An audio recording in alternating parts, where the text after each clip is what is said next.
कभी कभी ऐसा लगता है ना कि आजकल छात्र क्लास में तो बैठे हैं पर असल में वो वहाँ है ही नहीं। जैसे शरीर तो क्लास में है पर मन वो कहीं और ही घूम रहा है। ये आज की शिक्षा की एक बहुत बड़ी बहुत बड़ी चुनौती है। पर मजे की बात यह है कि इसका एक बड़ा ही शक्तिशाली समाधान हमारे ही प्राचीन ज्ञान में छिपा हो सकता है। तो आज हम क्या करने वाले हैं? सबसे पहले हम समझेंगे कि ये एंगेजमेंट गैप असल में है क्या।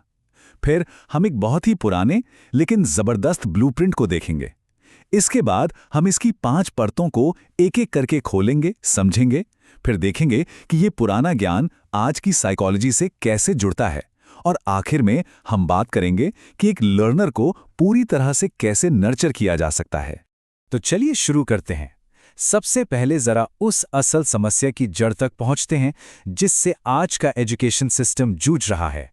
बड़ा सवाल तो यही है कि आखिर इतने सारे स्टूडेंट्स ट्यून आउट क्यों कर रहे हैं?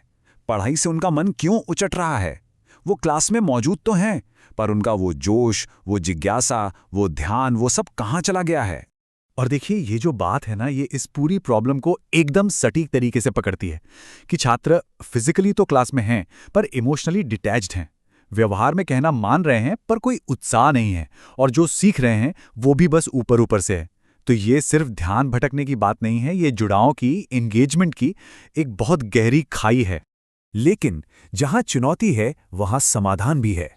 और इस मामले में एक बहुत पुराना दर्शन एक बड़ा ही पावरफुल और होलिस्टिक सॉल्यूशन पेश करता है। और वो समाधान है पंचकोश। ये प्राचीन भारतीय ग्रंथों से आया एक फ्रेमवर्क है। इसके हिसाब से हर इंसान 5 आपस में जुड़ी हुई परतों या कोशों से बना है।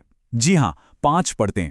ये परतें सबसे बाहरी यानी फिजिकल बॉडी से शुरू होती हैं और सबसे अंदरूनी यानी आनंदमयी कोर तक जाती हैं। अच्छा, इसको ऐसे समझिए जैसे एक प्याज होता है ना, एक के अंदर एक परतें होती हैं और हर एक परत उस पूरे प्याज के लिए कितनी जरूरी है। बस बिल्कुल वैसे ही ये 5 कोश मिलकर एक संपूर्ण इंसान बनाते हैं। कोई भी एक परत दूसरे के बिना समझ लीजिए अधूरी है। तो फिर देर किस बात की, चलिए इन 5 परतों को एक एक करके अनपैक करते हैं। शुरू करेंगे सबसे बाहरी परत से और जाएंगे सबसे अंदरूनी, सबसे सूक्ष्म परत तक। तो सबसे पहली, सबसे बाहरी परत है अन्नमय कोश यानी द फिजिकल लेयर, हमारा शरीर। अब ये जरूरी क्यों है? सीधी सी बात है, एक हेल्दी और एक्टिव बच्चा ही तो एक हैप्पी लर्नर बन सकता है ना? फिजिकल वेलबींग का सीधा सीधा असर कंसंट्रेशन, एनर्जी और इमोशनल बैलेंस पर पड़ता है। और इसे नर्चर करने का तरीका सिंपल, रोजाना योग, खेलकूद और हाँ, पौष्टिक भोजन। और ये सिर्फ कहने की बात नहीं है, इसके पीछे साइंस है। स्टडीज बताती हैं कि जिन बच्चों को स्कूल में एक्सरसाइज का मौका मिलता है वो कॉग्निटिव टास्क्स में, दिमागी कामों में 20% बेहतर परफॉर्म करते हैं। 20%, ये बहुत बड़ा नंबर है। सीधी सी बात है, बॉडी फिट तो माइंड भी हिट। अब आते हैं दूसरी परत पर। यह है प्राणमय कोश, दी एनर्जी लेयर, हमारे अंदर की लाइफ फोर्स एनर्जी, हमारा प्राण। सोचिए, जब ये एनर्जी बैलेंस्ड होती है तो फोकस अपने आप बढ़ जाता है, हाइपर एक्टिविटी कम होती है और स्ट्रेस से डील करने की ताकत भी बढ़ती है। और इसे बैलेंस कैसे करें? सिंपल, ब्रीदिंग एक्सरसाइजेस, बाहर खुली हवा में खेलना, ये सब बहुत काम आता है। इसके अंदर है तीसरी लेयर, मनोमय कोश यानी मन और भावनाओं की परत, द इमोशनल लेयर। और यहीं से इमोशनल इंटेलिजेंस यानी ईक्यू की शुरुआत होती है। हमारे थॉट्स, हमारे फीलिंग्स, हमारे रिश्ते सब यहीं से गवर्न होते हैं।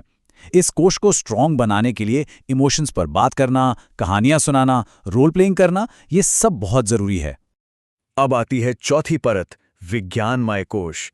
यह है द इंटेलेक्चुअल लेयर, हमारी बुद्धि, हमारा ज्ञान। ट्रेडिशनल एजुकेशन का सारा फोकस बस इसी पर रहा है। क्यूरियोसिटी, क्रिएटिविटी, प्रॉब्लम सॉल्विंग सब यहीं डेवलप होता है। पर, और ये बहुत इंपॉर्टेंट है, ये परत अपना बेस्ट तभी दे पाती है जब इसके नीचे की तीनों लेयर्स, फिजिकल, एनर्जी और इमोशनल, हेल्दी और बैलेंस्ड हों। ये एक दूसरे से जुड़ी हैं। और आखिर में हम पहुंचते हैं सबसे अंदरूनी, सबसे कोर लेयर पर, आनंदमय कोश, द ब्लिसफुल लेयर। यह है जॉय, पर्पस और संतोष का सोर्स। जब लर्निंग जॉयफुल बन जाती है तो वो हमेशा के लिए याद रहती है। इससे स्टूडेंट्स को इंट्रिंसिक मोटिवेशन मिलती है, वो अंदर से पढ़ने के लिए इंस्पायर होते हैं। और इसे नर्चर करने के लिए क्रिएटिविटी को सेलिब्रेट करें, आभार व्यक्त करें, बस माहौल खुशनुमा रखें। और इस होलिस्टिक अप्रोच का असर जबरदस्त। जिन स्कूलों ने योग और माइंडफुलनेस को अपने रूटीन में शामिल किया, वहां बच्चों के व्यवहार से जुड़ी समस्याओं में 35% की कमी देखी गई। 35%। ये दिखाता है कि जब हम सिर्फ सिलेबस पर नहीं बल्कि पूरे बच्चे पर ध्यान देते हैं तो रिजल्ट्स कितने कमाल के होते हैं। अच्छा, अब आते हैं सबसे दिलचस्प हिस्से पर। वो ये कि कैसे ये हजारों साल पुराना फ्रेमवर्क आज के मॉडर्न साइकोलॉजी और स्टूडेंट एंगेजमेंट की थियरीज से एकदम परफेक्टली अलाइन करता है। जरा इस पर नजर डालिए। हर एक कोश स्टूडेंट एंगेजमेंट के एक डायमेंशन से सीधे सीधे जुड़ा हुआ है।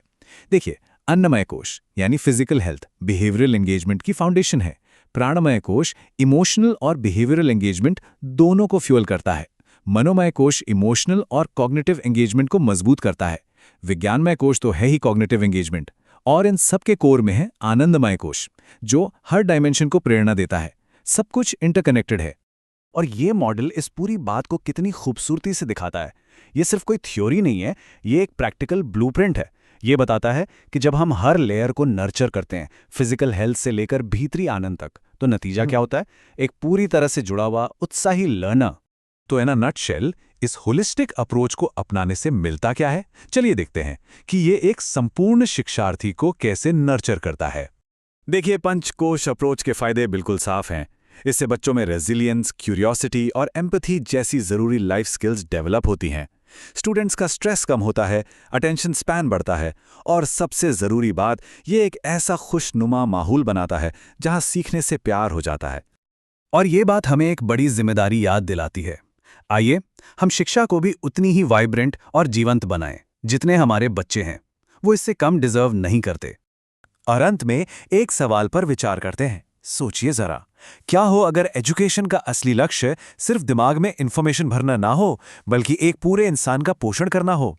क्या होगा अगर हमारे क्लासरूम्स हर स्टूडेंट के 5 कोशों को विकसित करने का केंद्र बन जाए?